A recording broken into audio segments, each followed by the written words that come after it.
Hello नमस्ते, this is doctor Rekha Lokhande and welcome to physiology. आज इस वीडियो में हम ब्लैक फंगस के बारे में बात करेंगे, जिसे म्यूकरमाइकोसिस भी कहा जाता है। पेशेंट्स कोरोना के इन्फेक्शन से तो ठीक हो रहे हैं, लेकिन ब्लैक फंगस की वजह से हजारों लाखों लोगों की डेथ हुई।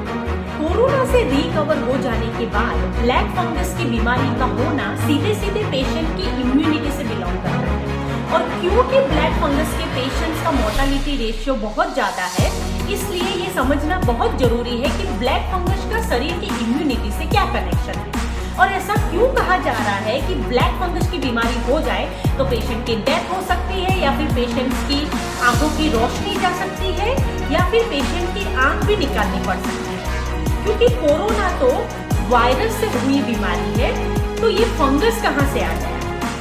तो आज हम इस वीडियो में इन्हीं सब बातों पे डिस्कस करेंगे। But before I start, please do like, follow and subscribe to physiology so that you will never miss on our latest.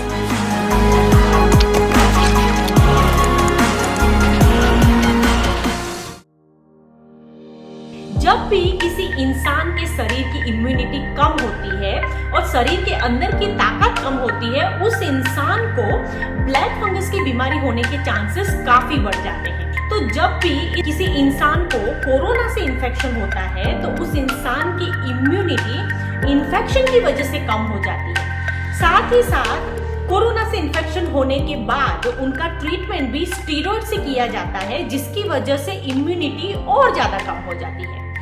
तो ये स्टीरॉयड्स आपके शरीर की इम्यूनिटी को और कम कर देते हैं। और मान लीजिए ये कोरोना का इन्फेक्शन जिस इंसान को हुआ है, अगर उनकी इम्यूनिटी पहले से ही कम है, फॉर एग्जाम्पल अगर डायबिटीज का पेशेंट है, या ब्लड प्रेशर का पेशेंट है, या फिर ऐसा पेशेंट है जो किसी मेडिकेशंस पे है, या फिर इसके अलावा किसी पेशेंट का ट्रांसप्लांट हुआ है, फॉर एग्जाम्पल किडनी ट्रांसप्लांट हुआ है, या फिर कैंसर का पेशेंट है, या फिर HIV एड्स का पेशेंट है, उन लोगों को जब कोरोना का इन्फेक्शन होता है और स्टीरॉयड से ट्रीटमेंट चल रही होती है, तो उनकी इम्यूनिटी इससे ज्यादा कम हो जाती है और ये ब्लैक फंगस की बीमारी के शिकार हो जाते हैं। तो आपको इससे बहुत ज्यादा घबराने की जरूरत नहीं है, क्योंकि ये बहुत कम लोगों में होगा।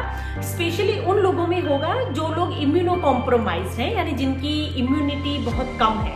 लेकिन अगर आप एक हेल्दी एडल्ट हैं, अगर आप एक हेल्दी इंसान हैं और आपके शरीर की इम्यूनिटी अच्छी है, और अगर आप कोरोना से इन्फेक्शन होने के बाद रिकवर हो चुके हैं, तो आपको ब्लैक फंगस होने के चांसेस काफी कम हो जाते हैं। लेकिन इसका मतलब ये नहीं है कि आप इस फंगस को ग्रांटेड ले लें और प्रिकॉशंस ना लें।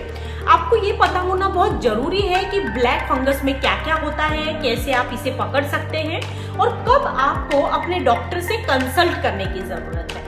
कोरोना से रिकवर हो जाने के बाद भी अगर आपको सांस लेने में तकलीफ होती है, मुंह पे सूजन रहती है, या नाक में दर्द होने के साथ साथ म्यूकस भी डेवलप हो रहा है, तो हो सकता है कि आपको ब्लैक फंगस से इन्फेक्शन हुआ हो।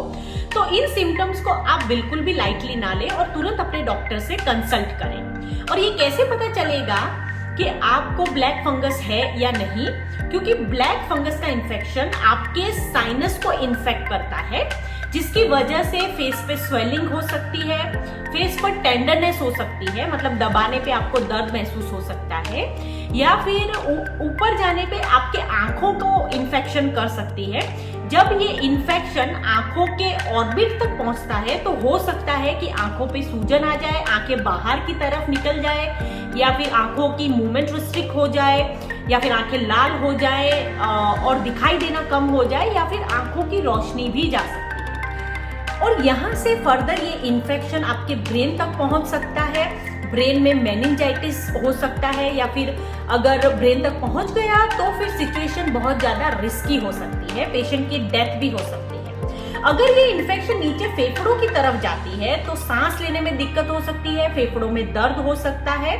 तो अगर इस तरह के कोई भी सिम्टम्स आपको अगर आ रहे हैं, तो आपको तुरंत अपने डॉक्टर से कंसल्ट करना चाहिए। और स्पेशली एक ENT स्पेशलिस्ट डॉक्टर के पास आपको कंसल्ट करना बहुत जरूरी है, जो कि आपको प्रॉपर डायग्नोस करके बता सकते हैं कि आपको ब्लैक फंगस की बीमारी या इन्फेक्शन हो रहा है या नहीं।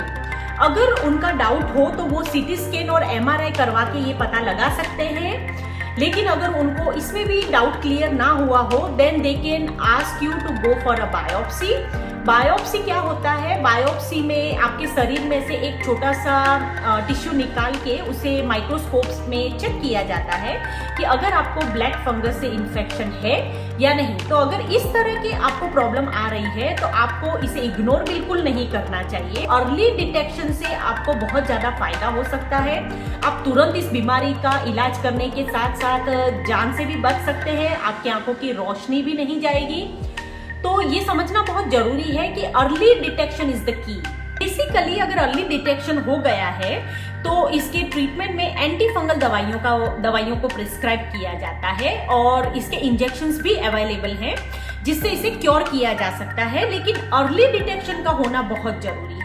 इस वीडियो का पर्पस आपको डराना बिल्कुल भी नहीं है, लेकिन आपको अवेयर करना बहुत जरूरी है कि अगर आप कोरोना से रिकवर हो गए हैं तो उसके बाद भी आप अपना पूरा ख्याल रखें, सारे प्रिकॉशंस लें और अगर कोई भी सिम्टम्स लगे तो तुरंत चेकअप करवाएं। अर्ली डिटेक्शन से जान बचने के चांसेस काफी बढ़ जाते हैं और आप जल्दी रिकवर हो सकते हैं। क्योंकि ब्लैक फंगस का मोर्टालिटी रेट बहुत ज्यादा है, इसलिए आपको बहुत ज्यादा सावधान रहना है और अपने परिवारजनों का पूरा ख्याल रखना है। डर कर नहीं जीना है, लेकिन प्रिकॉशंस सारे लेने हैं। अगर आपको मेरा आज का ये वीडियो अच्छा लगा हो, इंफॉर्मेटिव लगा हो, तो प्लीज इसे अपने फ्रेंड्स और फैमिली के साथ जरूर शेयर कीजिए और सब्सक्राइब करना भी ना भूलिए और कमेंट बॉक्स में जरूर कमेंट कीजिए। Thank you so much for watching. नमस्ते।